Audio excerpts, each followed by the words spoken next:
Hello, everyone, and welcome. Before we get started, just want to take a moment to honor our veterans. Happy Veterans Day to all of those who've served. We greatly appreciate your service and celebrate you today. With that, let's go ahead and roll into today's topic. So again, my name's Kelly Cleveland. I'm a customer success manager with Microsoft and a TryThisAtWork leader. I'm going to be actually walking you through today's session on thriving in a hybrid workplace. And I'm joined today by Carly Sandberg. She is also a fellow customer success manager and a TryThisAtWork leader. She's going to be monitoring Q&A on the back end, so please feel free to submit your questions throughout the event. Just some quick housekeeping before we get started. As always, again, please submit your questions through Q&A. These are public events, so in no way, shape, or form are we capturing or leveraging or using any of your data. So just know that your privacy is of the utmost importance to us. We won't be using that in any way. However, I posted into the chat window, there is an option for you to fill out the survey for opting in for our communications. So we have not only our Try This at Work, we send out proactive notifications with the meeting invites because we can't post those online with the website. But you can opt in to receive those if you so choose. And then additionally, we host other retail and consumer goods events that are also really great outside of Try This Out to Work. And all of the events are different and target different groups of people. So highly encourage you to sign up to receive those event meeting invites as well. And then lastly, if you're interested in talking to someone from Microsoft specifically about any event or subject as it relates to Teams or 365, you can also opt in for that as well. And then at the end of the event, if you feel so inclined, there's also an option for you to give feedback and obviously submit that anonymously as well, as all questions are optional. So with that, I'm going to go ahead and dive right in because I have very few slides, but I have quite a bit to cover. And what I really wanted to focus on today, I thought a lot about where to take this session. And, really, I think at the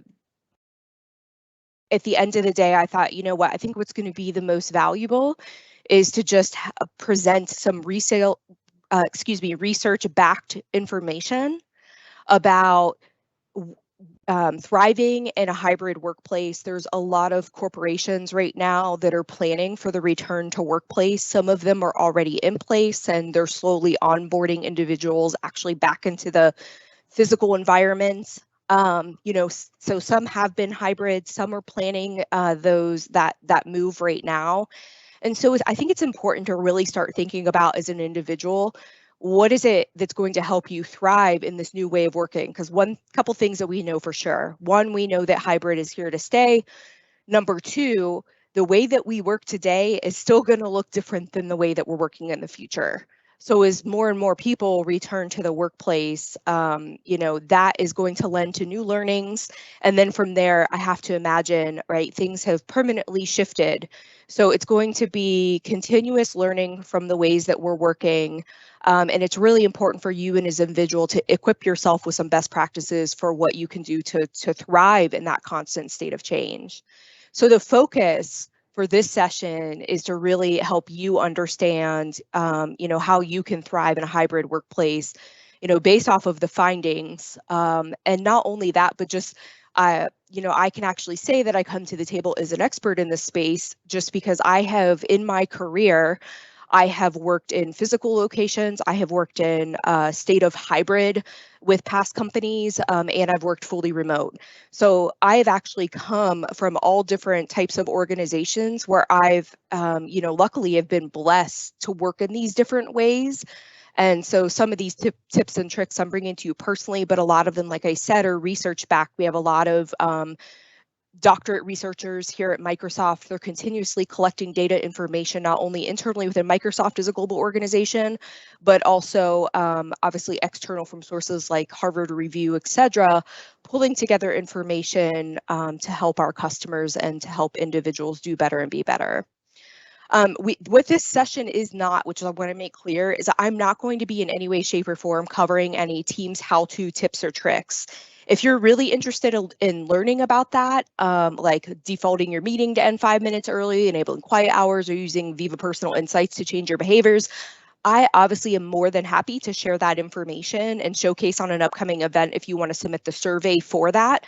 I definitely think that there's value in that, but that's not really where I'm going to focus here. The focus here is taking a look at your current situation and your desire to thrive in that constant state of change.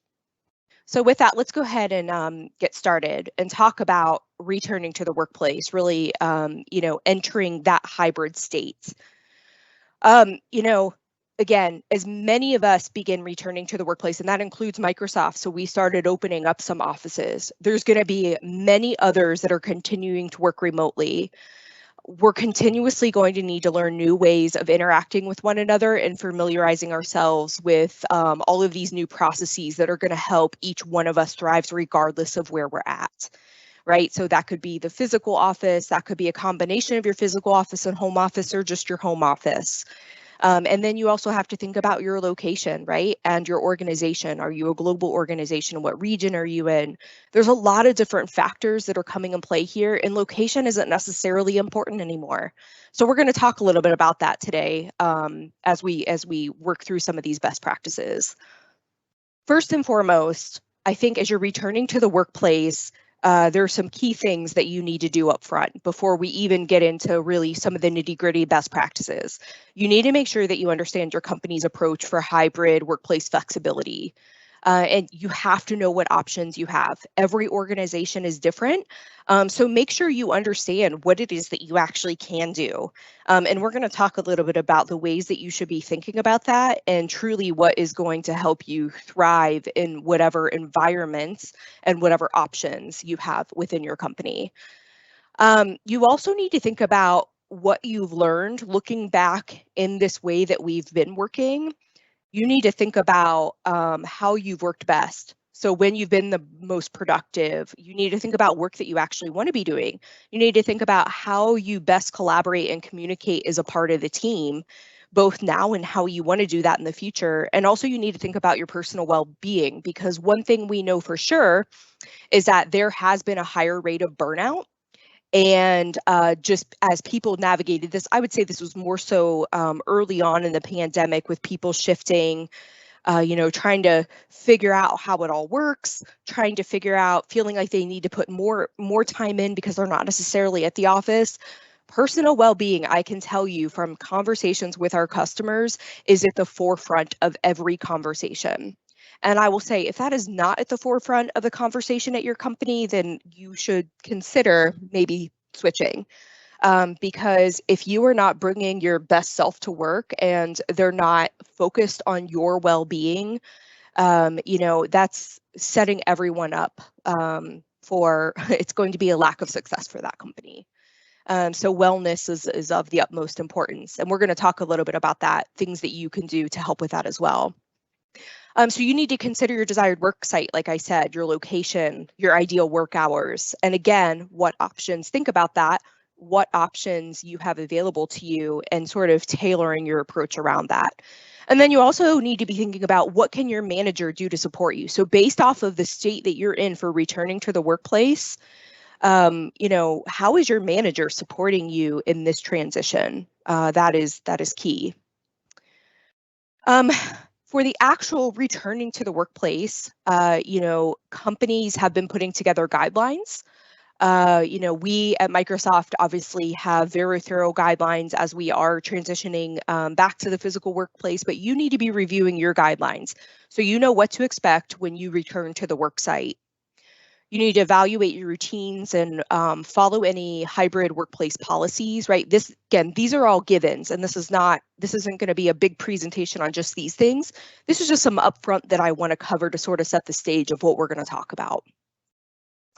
Like I said, you need to leverage tips and trips for managing boundaries and your mental well-being. You also need to think about ways that you can support your coworkers, or even if you're joining here as a manager today, ways that you can support your team. What we want to make sure is this is a very sort of, we're in a very judgmental world as it stands today. And the one thing that you don't want to do is make judgments on someone. So refrain from making any judgments. If you see somebody breaking the guidelines or whatever the case may be, if you do engage with respect and empathy. And I think that's really key right now to have a very healthy environment. Don't be afraid to speak up and tell your peers or your team or your company how they can be more accommodating. The reason why companies are shaping their plans like the way that they are today is because they're actually listening. They are listening to feedback from their employees because, listen, attrition can be expensive, and it is expensive for most organizations. So all highly encourage you to speak up. We speak up often at Microsoft, and they do listen. Again, we have these constant research cycles that are happening. We have constant pulse surveys that are going out. Make sure that your voice is heard. And if there is a way that your company can be more accommodating, tell them. Tell your manager, tell your peers, tell your company. And then focus when you are in the office, think about it. What is it that you want to do while you're there? And in a lot of cases, in-office time is focused on relationship building and collaboration in a certain way, right? So ideation may be more ideal actually when you're on site. So speaking of that, it's a good sort of transition into working together as a hybrid team when you're returning to the workplace. You may not necessarily have your entire team on site. Especially if you're a globally dispersed organization, you could have some people in the office, and then you could have people joining from different offices, and you could have people joining from home. You need to make sure if you're going to succeed together as a hybrid team that you're communicating often and also making time for some fun.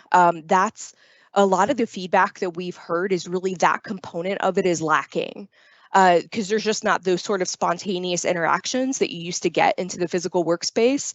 So we'll talk about that a little bit more, but just make sure that you remember that as you're planning for the return, you need to think about incorporating that element of fun. You also need to think about for those that actually are going to be returning to the workplace, trying to figure out how you sort of coordinate your time and your spaces that are aligned to what you want to accomplish when you're actually going into the physical office. And then again, keeping in mind any team members that may be remote, which will also help you better select your space.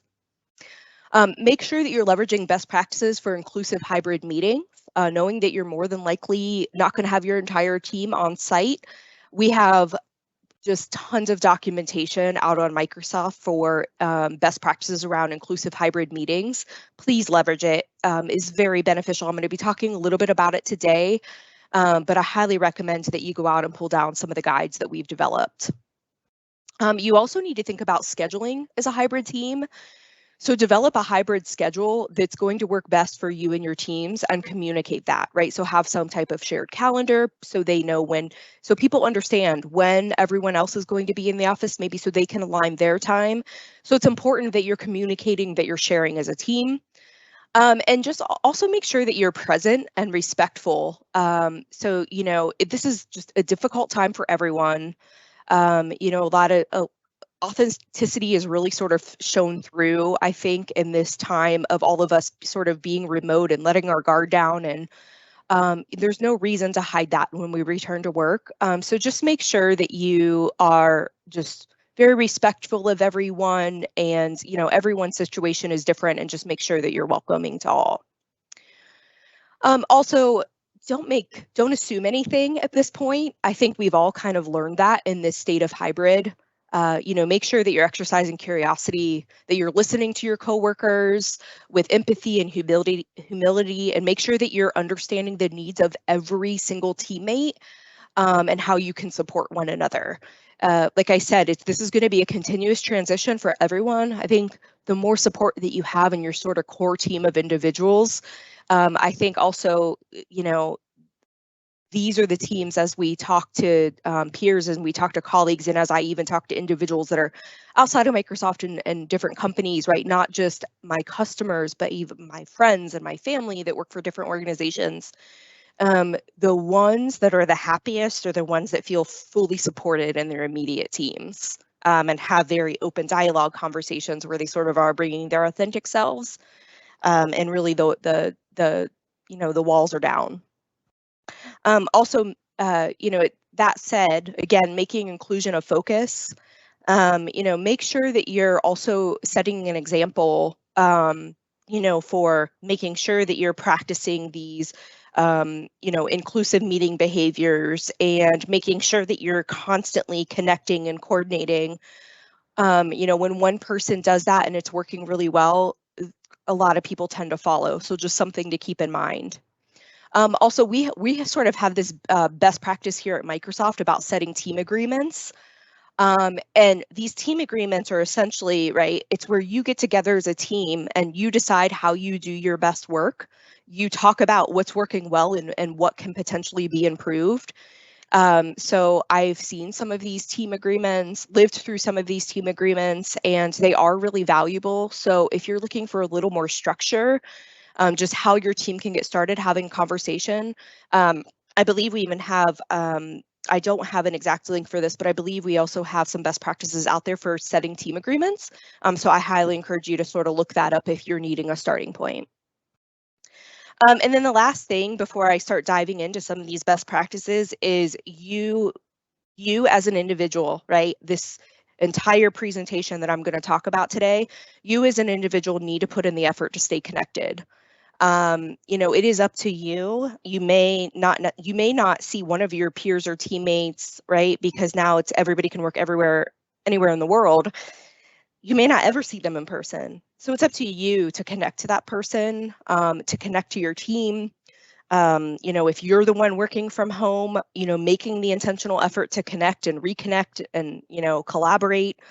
And also, just making sure that you're making the proper contributions to your company.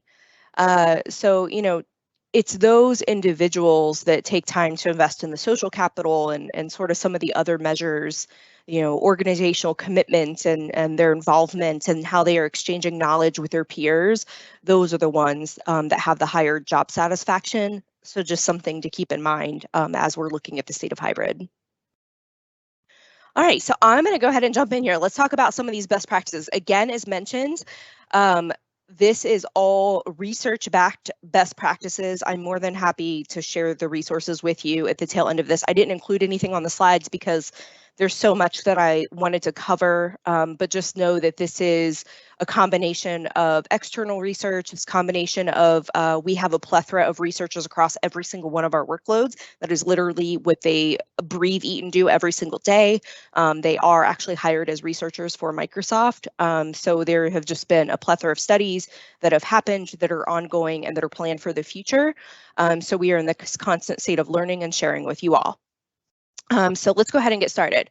I think one of the first things that you can do to thrive in a hybrid workplace is if we're going to talk about setting and respecting boundaries.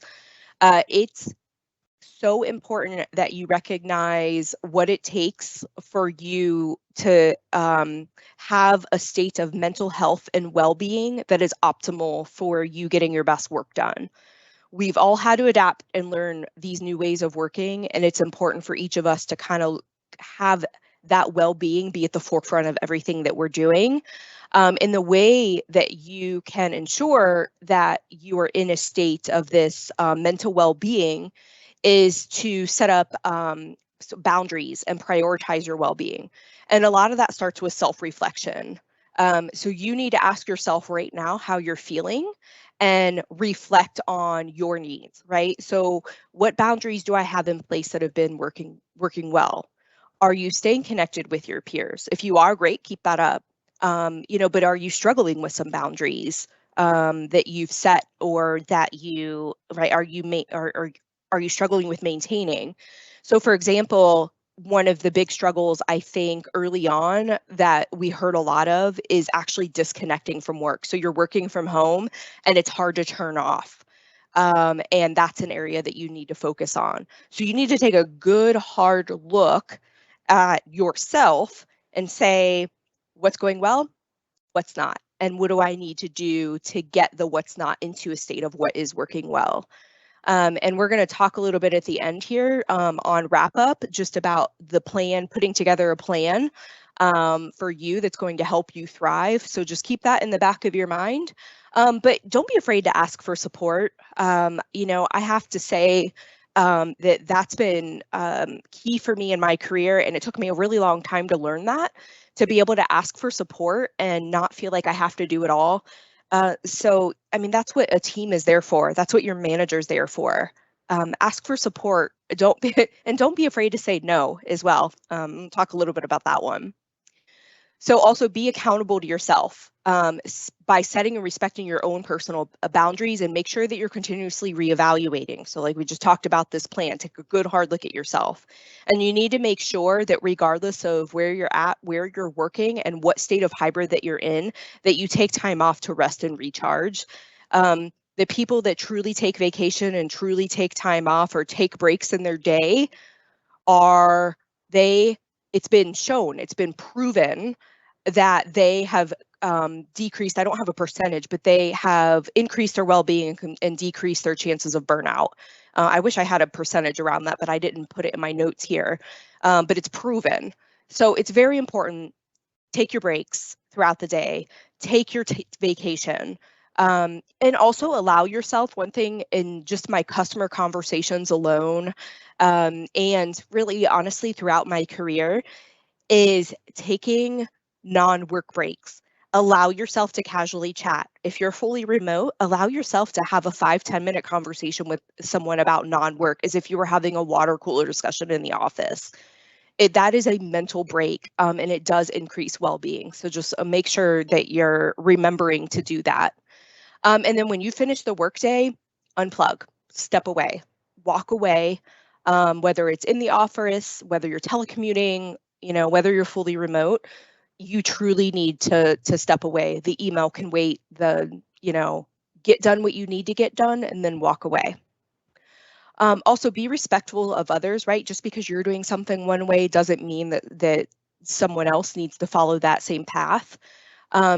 Also be respectful when planning meetings and events. Make sure that you are checking time zones, someone's working hours. So as we talked about that team agreement, be very conscientious about, okay, I want to make sure that I'm scheduling during times that work for everyone. I have to think about that for Microsoft as I'm collaborating with individuals that are outside of time zones, even some of my customers.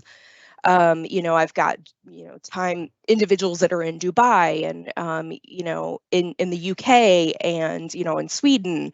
So it's like, I want to be considerate of that. And I also want to share in that scheduling. So, right, just because it's a great time for me, it's more than likely not a great time for them. So, swap your times. While they accommodate you, you also need to accommodate them. So it's a give and take. So just plan and schedule meetings intentionally.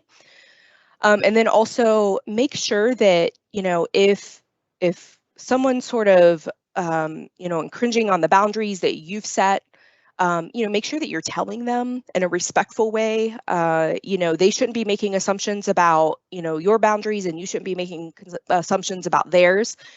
So just make sure that you're highly respectful of the situation, again, regardless of where anyone's at in their sort of hybrid journey here. Also, I think it's critical that you have integrity by staying true to your word and your commitments. If changes are needed, be sure to communicate those up front, whether it's to your manager or your team. Make sure that you let others know when you're going to be online, when you're going to be responding, when you're going to be available to meetings.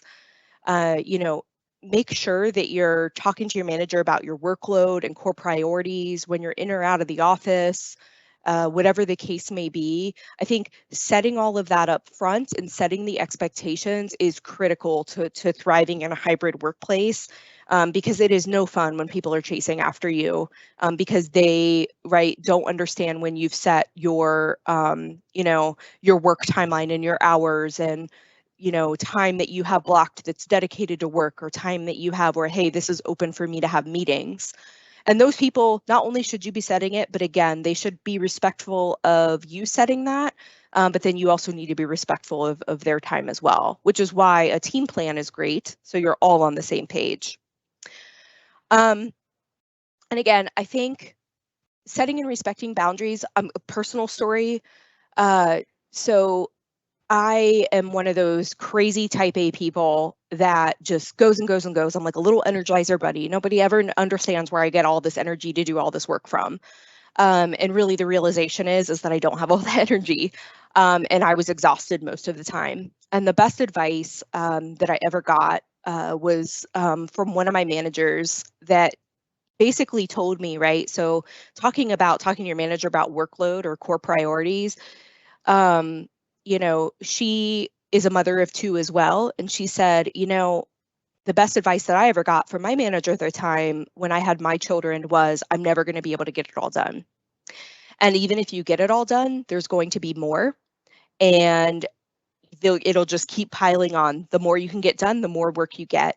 So the best thing that you can do for yourself, for the well-being of yourself and the well-being of your children, is to say it's okay to say no. It's okay to try not to overpromise. Don't say yes to everyone, and know that if something is super important, they're going to send you a reminder if it's timely or critical. It'll surface back up if it's that important. And it is okay for you to have work-life balance. Like, this is work and you need to do it. And yes, it's important.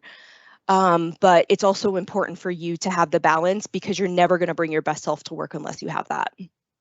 So setting and respecting those boundaries is critical to thriving.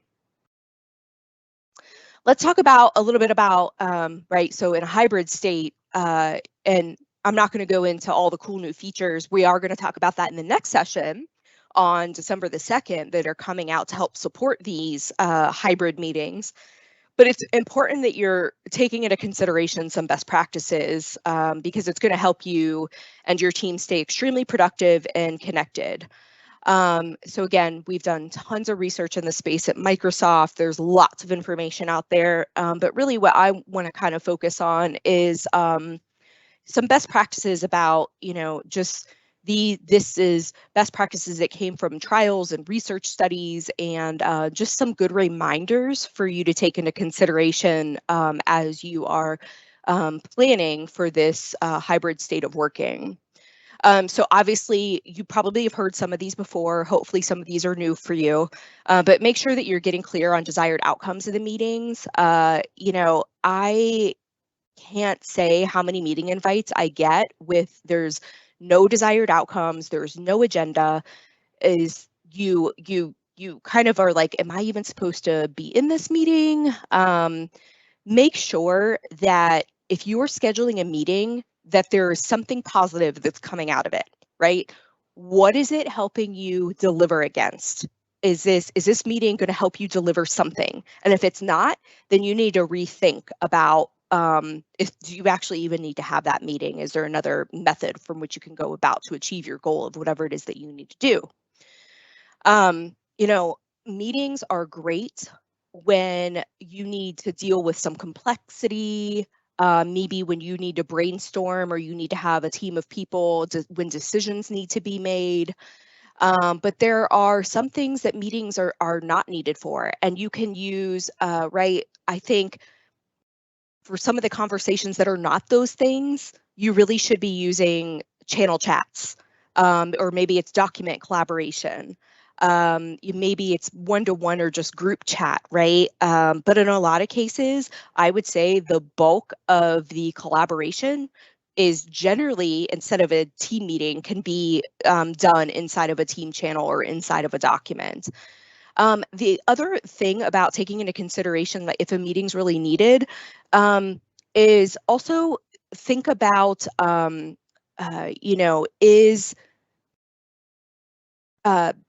if you post that inside of a channel instead of a meeting, you're actually giving people more time to consider, right, any questions that you may have and how they're responding. So that can kind of go both ways. One, inside of a channel, it's a little more thoughtful. You're kind of giving people more time. It's not time boxed in. At the same time, you can also leverage that, and you can actually state that, post it into the channel as prep for your meeting, and then send a meeting chat after you schedule it and reference, you can grab the link to where it's at in the channel and give people that time. So your meeting is more effective. So think about the ways that you can be more effective inside of your meetings, and make sure that information, right, when it's in a channel, it's also easily searchable, versus if it's in a meeting, it's not. Think about the ways that you're scheduling and designing your meetings. Also, be thoughtful around who's in attendance and what capacity. I cannot tell you how many meetings I've been invited to and I really haven't needed to be there. So truly required, put them in required. Optional, if it's, hey, if you want to join, great, but people don't use optional enough. Start using optional. Let them know that they don't necessarily need to be there, but they're being invited because it may be something that they may want to join. Also think about, can you break up the meetings? Like if you have longer meetings, hour-long meetings, can they be broken up into a series of shorter meetings so they're more effective? Do you have, maybe they have more targeted agendas and attendee lists? What can you do to be more productive inside of your meetings instead of having a big, long, drawn-out meeting where potentially you've got so many people talking over one another? So just, again, think about the way that you're designing and structuring your meeting. And then also make sure that you're thinking about your actual meeting experience. So, these are just, again, some best practices, time of day that works for everyone, right? So you need to consider global regional holidays. Sometimes I forget about that. And then I'm always like, oh, I'm so sorry. I just remembered that is a holiday in this time zone. We're switching this around. So you need to consider those things up front now. That should just be a best practice from the very start. You're checking who needs to be at this meeting, not the optional, but the required folks. And then do you need to be considerate of holidays, time zones, work weeks, work hours? Make sure that you're taking all that to consideration.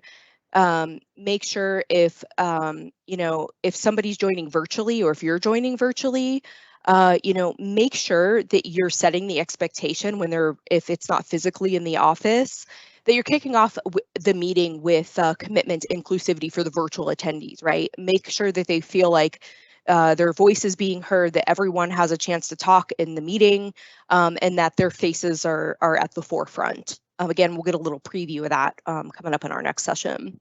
Make sure that you're also clearly communicating the intent, purpose, and desired outcomes and the agenda, including anybody's role in the meeting. Again, it's not a best practice. It is a best practice that we've heard for a really long time, but very few follow it. And when the few do that follow it, those tend to be the more successful meetings and you tend to get more done. Also, again, think about what can be done outside of a meeting to make it more efficient and effective. So like I mentioned, anything that you can do to pre-plan in advance, that's going to be critical, or even after the meeting. So based off of any actions or takeaways, what is it that can be done after the fact that sort of keeps you all tied together and moving forward towards the goals that you have set. And then also make sure that you're, again, in promoting inclusivity, consider any additional accommodations that may be needed for any attendees. I think that one also gets forgotten and it's really important.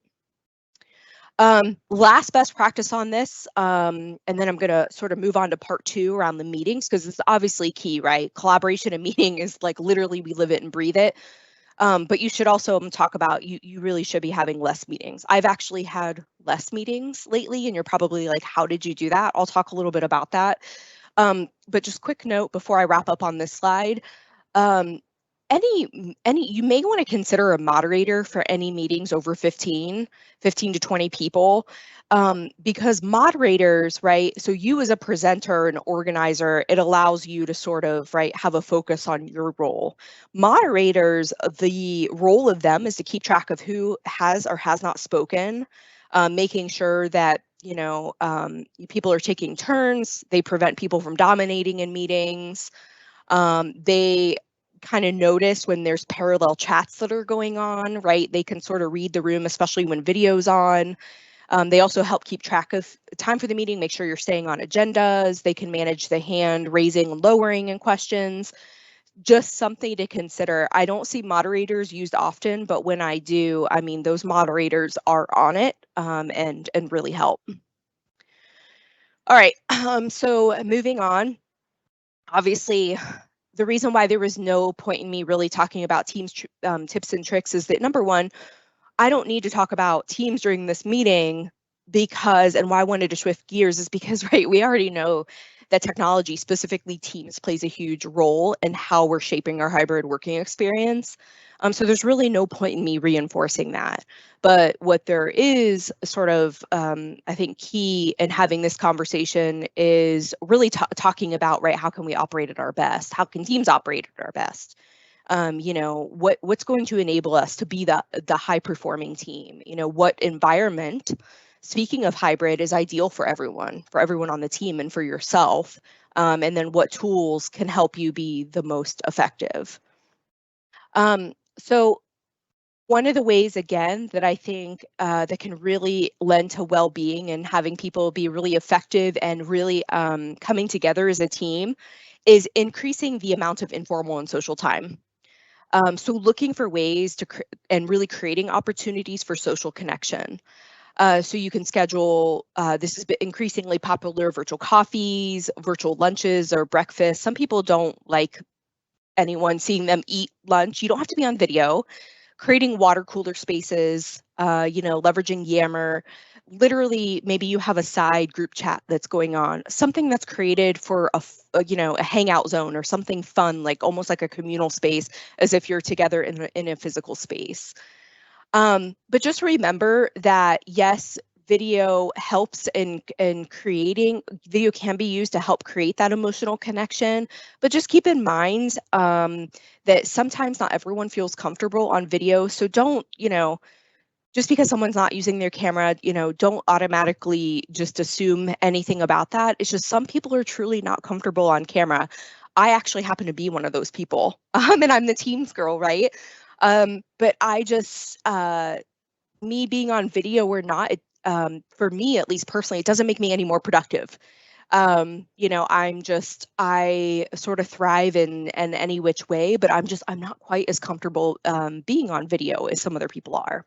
So just something to keep in mind, again, looking for ways for increasing social time. So it doesn't necessarily need to be time spent on video, anything informal, even at the beginning of the meeting, if you have 10 minutes, just to do some type of little game with your team, something to help get to know one another, especially there's a lot of new folks that have been onboarded recently and they don't know team members the way that some of us do who were physically able to go on site before and establish those relationships. So having that, looking for ways to establish that personal connection is so important. Reducing or limiting time in meetings. Number one, make sure you're recording meetings. If your company allows you to record a meeting, please record a meeting. More than likely, someone's not going to be able to attend. Also, think about replacing meetings, right? Do you actually need the meeting? Think about that really hard. If you can replace the meeting with something else, do it. It greatly does help reduce your meetings. Can this be a channel conversation? Is this more of document collaboration? Try not to go crazy on the email either. You know, make sure that you're blocking out time in your calendar. I literally have work blocks in my calendar. So I look at Viva Insights immediately when that, you know, Viva Personal Insights came out. I actually love the work block feature. It's been out on my calendar. Schedule time for no meeting days. Actually, at Microsoft, technically our Fridays are supposed to be no meeting days. Supposed to be a focus on growth for us on Fridays. I tend to spread that out throughout the week at different times because I tend to have a lot of customer meetings on Fridays, and that's okay with me. So, right, it's that flexibility component.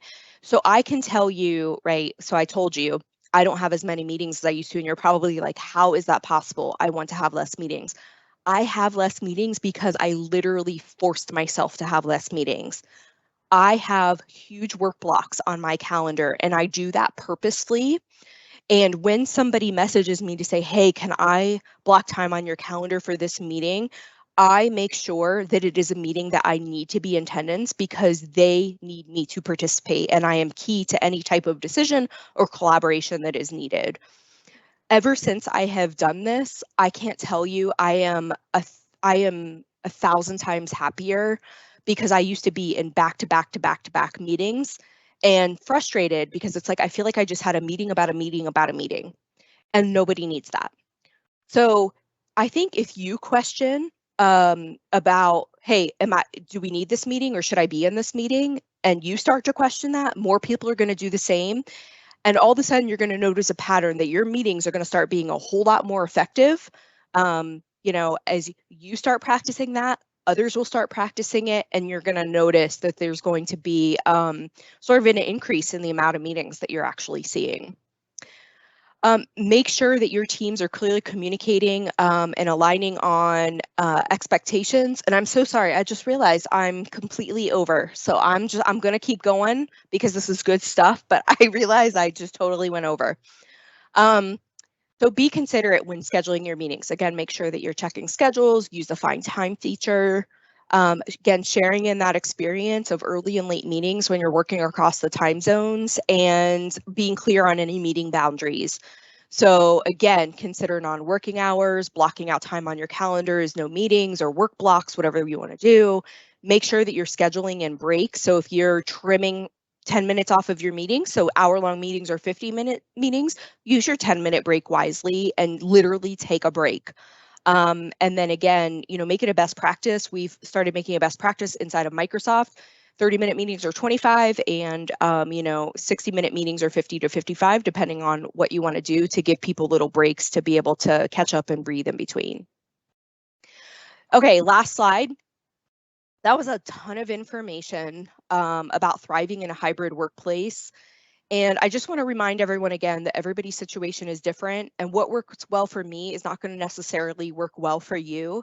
The key to thriving in a hybrid workplace is creating a personal plan. Continuously evaluating and adjusting it is needed. For me, it's helpful to me personally to think of things in threes.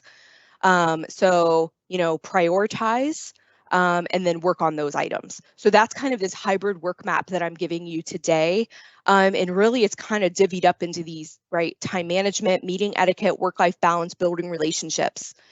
This is my leave behind for you. So this is to help you sort of map out really from a hybrid work perspective and how you're going to thrive the best, focusing in on these areas, right? So ask yourself the important questions, right? What makes you thrive at work?